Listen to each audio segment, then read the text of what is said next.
Miércoles 12 de junio de 2024. Tres mensajes del Evangelio de hoy, tomado del Evangelio de San Mateo, capítulo 5, versículos del 17 al 19. En aquel tiempo, dijo Jesús a sus discípulos: No creáis que he venido a abolir la ley y los profetas. No he venido a abolir, sino a dar plenitud. Os aseguro que antes pasarán el cielo y la tierra que deje de cumplirse hasta la última letra o tilde de la ley. El que se salte uno solo de los preceptos menos importantes y se lo enseñe así a los hombres, será el menos importante en el reino de los cielos, pero quien los cumpla y enseñe será grande en el reino de los cielos. Palabra del Señor, gloria a ti, Señor Jesús. Queridos amigos, seguimos meditando el Sermón de la Montaña. Yo pienso que si nosotros detenidamente estudiáramos el Sermón de la Montaña, oráramos con él, lo reflexionáramos y dejásemos que este hermoso sermón tocase nuestro corazón, nuestra vida, nuestra alma, de verdad que experimentaríamos una verdadera transformación de nuestro ser. Y aquí creo que hay algo bien importante en la lectura de la palabra. No podemos leer la Biblia solo para llenarnos de conocimiento, solo para llenarnos de ideas, solo para llenarnos de citas bíblicas. La palabra tiene que transformar nuestra vida. Lo que Jesús nos enseña debe transformar nuestra existencia. O si no, puede sucedernos que empecemos a ver la fe como una especie de bella filosofía a seguir, pero no como el encuentro personal con Cristo, de quien nos enamoramos y a quien queremos obedecer. Vamos a meditar hoy tres mensajes de este Evangelio. Primero, el amor, la plenitud de la ley. Segundo, todo se cumplirá. Tercero, ¿eres buen ejemplo o triste advertencia? Vamos con el primer punto, el amor, la plenitud de la ley. Jesús tiene reunido en torno a sí a sus discípulos y a aquellas personas que le están empezando a seguir. Y lo primero que el Señor quiere advertir es que la enseñanza que Él viene a dar, el reino que Él viene a revelar, es el cumplimiento de todo lo que en el Antiguo Testamento se prometió. Recordemos que cuando los judíos querían referirse al Antiguo Testamento, es decir, a las Sagradas Escrituras que ellos tenían, que luego nosotros los cristianos hemos llamado Antiguo Testamento, ellos hablaban de la ley y de los profetas. La ley haciendo alusión a la Torá, los 5 primeros libros de la Biblia, y los profetas haciendo alusión al resto de las Sagradas Escrituras. En algunas ocasiones se dice la ley, los profetas y algunos escritos. En esto de algunos escritos entrarían todos los libros sapienciales. En todo caso, estamos hablando del contenido de toda la Biblia que tenían hasta entonces. Repito, nuestro Antiguo Testamento. Nosotros tenemos ya el Nuevo Testamento, donde está la plenitud de la ley. Entonces el Señor viene a decir: yo no vengo a abolir esto, sino a darle plenitud, es decir, a darle perfección. Recordemos que el Señor se reveló de manera pedagógica, y a ese respecto dice el Catecismo de la Iglesia Católica en el numeral 122 lo siguiente. En efecto, el fin principal de la economía del Antiguo Testamento era preparar la venida de Cristo, Redentor universal. Aunque contiene elementos imperfectos y pasajeros, los libros del Antiguo Testamento dan testimonio de toda la divina pedagogía del amor salvífico de Dios. Contienen enseñanzas sublimes sobre Dios y una sabiduría salvadora acerca de la vida del hombre. Encierran admirables tesoros de oración y en ellos se esconden los misterios de nuestra salvación. Es decir, el Antiguo Testamento estaba preparando al pueblo de Dios para recibir al Mesías, pero Jesús sería la plenitud de todo lo que en el Antiguo Testamento todavía necesitaba madurar, todavía necesitaba perfeccionarse. Por eso Cristo dice: no piensen que he venido a abolir la ley, sino a darle plenitud. ¿Y en qué consiste la plenitud de la ley? Lo dirá el apóstol San Pablo en la carta a los Gálatas, capítulo 5, versículo 14. Pues la ley entera se resume en una sola frase: amarás al prójimo como a ti mismo. Hasta aquí la cita de San Pablo. Noten que para los católicos el amor es lo esencial. Para nosotros lo que está en el centro es el amor a Dios, que nos dispone a amar al prójimo como a nosotros mismos. Y toda la ley está ordenada al amor. Esto es importante porque en muchas ocasiones hemos creído que el cumplimiento de los mandamientos es lo que me hace católico, cuando en realidad el amor es el que me hace cumplir los mandamientos. Repito, esto es esencial. Los fariseos creían que el cumplir la letra de la ley era lo que les hacía agradables ante los ojos de Dios, pero viene Jesús a decirles: no, lo que les hace agradables a los ojos de Dios es que esa ley esté inspirada en la caridad, porque cuando la ley se desliga de la caridad, terminamos en nombre de Dios atropellando al ser humano, atropellando la dignidad de otras personas. En nombre de la ley de Dios terminamos pisoteando al hombre. Por eso Jesús dijo: no está hecho el hombre para el sábado, sino el sábado para el hombre. Pero cuidado que tenemos otro extremo. Y es que hoy la gente dice que basta amar a Dios y así se olvidan de cualquier mandamiento. Por eso el Señor en el Evangelio de San Juan, en el capítulo 15, versículo 14, dirá: el que me ama guardará mi palabra. Entonces el orden es este.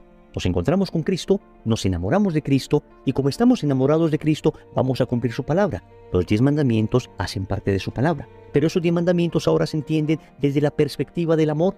Y por eso en cada cosa que hagamos debemos pensar: ¿estoy amando en realidad a mi prójimo con esto? ¿Esto lo hago de verdad movido por el amor a Dios? ¿Esto de verdad está inspirado en la caridad? Porque recuerden que hoy está muy falseado el concepto del amor. San Agustín decía: ama y haz lo que quieras. Hay personas que han manipulado esa frase para dar rienda suelta a sus instintos pecaminosos, diciendo: amo y hago lo que quiera. Hombre, hay que entender adecuadamente el amor. Si amas como Cristo, haz lo que quieras. ¿Y cómo amó Cristo? Entregando su vida por amor a nosotros. Un amor de sacrificio, no tanto un amor de placer.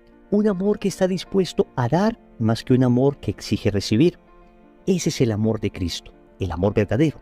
Cuando se ama así, entonces está dispuesto el corazón para cumplir la ley de Dios. Y ahí se encuentra la perfección del amor. Cuando hacemos las cosas movidos por el amor a Dios y no tanto movidos por una obligación externa. Lo que sucede es que hay personas que dedican su vida a cumplir externamente los mandamientos de Dios sin una disposición previa del corazón, sin estar enamorados de Jesús. Entonces los mandamientos empiezan a ser un fardo pesado, una carga insoportable. Sienten los mandamientos de Dios como una cadena que limita su libertad. ¿Cuál es el problema? No se han enamorado de Cristo. Porque cuando se enamora uno de Cristo, entonces los mandamientos dejan de ser carga y empiezan a ser alivio. Dejan de ser yugo y empiezan a ser consuelo. Dejan de ser esclavitud y empiezan a ser verdadera libertad interior. ¿Te cuesta cumplir los mandamientos de Dios? Enamórate profundamente de Jesús y entenderás la razón profunda de cada uno de esos mandamientos. Porque cuando te enamoras de Jesús, comprendes que la plenitud de esa ley está en el amor a Cristo. Segundo, todo se cumplirá. Dice el Señor: os aseguro que antes pasarán el cielo y la tierra, que deje de cumplirse hasta la última letra o tilde de la ley. Amigos, Jesús es el Señor de la historia. Todo lo que dice la palabra de Dios se cumplirá. Y esto no solo lo creemos con una fe ciega, además lo creemos porque es bastante razonable creerlo. ¿A qué me refiero? Se han cumplido todas las profecías del Antiguo Testamento que señalaban al Mesías. Se cumplieron tal cual aparecieron en el Antiguo Testamento en Jesús. De manera que ya hemos visto que la palabra de Dios se cumple. El Antiguo Testamento se cumple en el Nuevo Testamento. Por consiguiente, tenemos la certeza de que todo lo que Jesús nos dijo en el Nuevo Testamento se cumplirá en su segunda venida. Esto significa que debemos tener paz en nuestro corazón. Los acontecimientos que estamos viviendo están bajo control. No significa que Dios quiere todo lo que está sucediendo. Pero Dios, como dirá San Agustín, conduce misteriosamente los hilos de la historia a la realización de su plan de salvación. Esto respetando la libertad del hombre. También dirá San Agustín que Dios de un mal sabe sacar bienes mayores. Esto no es una invitación a que nos quedemos de brazos cruzados y a que dejemos que el mundo vaya de mal en peor. Nosotros debemos hacer lo que nos corresponde, pero con la certeza de que en último término Dios tiene todo bajo control. Y Dios utilizará la disponibilidad de aquellos corazones dóciles para conducir la historia de la salvación a la consumación, a la plenitud. Entonces, tranquilos, hagamos lo que nos corresponde. No nos toca tal vez ver con nuestros ojos el triunfo que quisiéramos. Pensemos en los triunfos pro vida, que en ocasiones son difíciles de conseguir. Pensemos en estas leyes que van contra la dignidad del matrimonio, la dignidad de la familia, que en ocasiones pareciera arrinconar la fe cristiana, pareciera arrinconar el sentido común, pareciera arrinconar la ley natural. Y tenemos la tentación del desánimo, como la sensación de que perdimos. No, todo se cumplirá. El Señor tiene todo bajo control. Misteriosamente el Señor sigue conduciendo los hilos de la historia hasta cumplir plenamente aquello que Él ha prometido. Tranquilo, todo está en manos de Dios. Tercero, ¿eres buen ejemplo o triste advertencia? Concluye el Señor diciendo: el que se salte uno solo de los preceptos menos importantes y se lo enseñe hacia los hombres será el menos importante en el reino de los cielos, pero quien los cumpla y enseñe será el más grande en el reino de los cielos. Alguna famosa escritora británica decía: si no puedes ser buen ejemplo, confórmate con ser una horrible advertencia. Lo repito, si no puedes ser buen ejemplo, confórmate con ser una horrible advertencia. La pregunta que hoy nos hace el Evangelio a nosotros es: tú, yo, ¿somos buen ejemplo o somos horrible advertencia? Quien nos mira a nosotros recibe inspiración para ser una mejor persona. Quien observa tu manera de vivir, tu manera de hablar, tu manera de comportarte, la forma en que trabajas, la forma en que estudias, la forma en que te relacionas con tu familia, quien mira todo esto es estimulado a ser la mejor versión de sí mismo. O por el contrario, nuestra vida es de tal manera vergonzosa que quien nos ve por lo menos en nosotros recibe una advertencia de lo que no deben ser. Y esto en cuanto al ejemplo que damos, que si es bueno debe inspirar a los demás, y si es malo, que por lo menos sirva de advertencia a los demás cuando vean el resultado de nuestras malas acciones en nuestra vida, y rogando a Dios que no aprendan de ese mal ejemplo. Pero también nosotros hablamos, y en nuestras palabras muchas veces enseñamos el bien o enseñamos el mal. Sembramos criterios divinos o sembramos criterios mundanos, cuando no demoníacos. Lo que nosotros hablamos, ¿enseña el camino de Dios o enseña el camino del mundo? ¿Enseña el camino del bien o enseña el camino del mal? Enseñamos la verdad, el bien, la bondad, la generosidad, el respeto, el perdón. Enseñamos a amar a Dios o por el contrario, enseñamos la mentira, la maldad, el egoísmo, el odio, la división. Enseñamos a amar y a idolatrar las realidades terrenas, proponiéndolas como ídolos que deben ser adorados. ¿Qué enseñamos? ¿Eres buen ejemplo o triste advertencia? Oremos. Amado Señor, hoy vengo a suplicarte que me concedas el don de amar en verdad. En primer lugar, de amarte a ti, amarte sobre todas las cosas, pero después, amar al prójimo como a mí mismo. En ello encontraré la plenitud de la ley, y sin embargo, ese amor me debe llevar precisamente a cumplir todas aquellas palabras que tú me has enseñado. También te quiero dar gracias porque me llena de confianza este Evangelio. Sé que todo lo que has prometido se cumplirá, así como todo lo que profetizó el Antiguo Testamento sobre ti se cumplió. De manera que tengo la certeza sobrenatural de que lo que aparece en la palabra se cumple, y esto me llena de tranquilidad en medio de un mundo tan agitado y tan difícil como el que vivimos.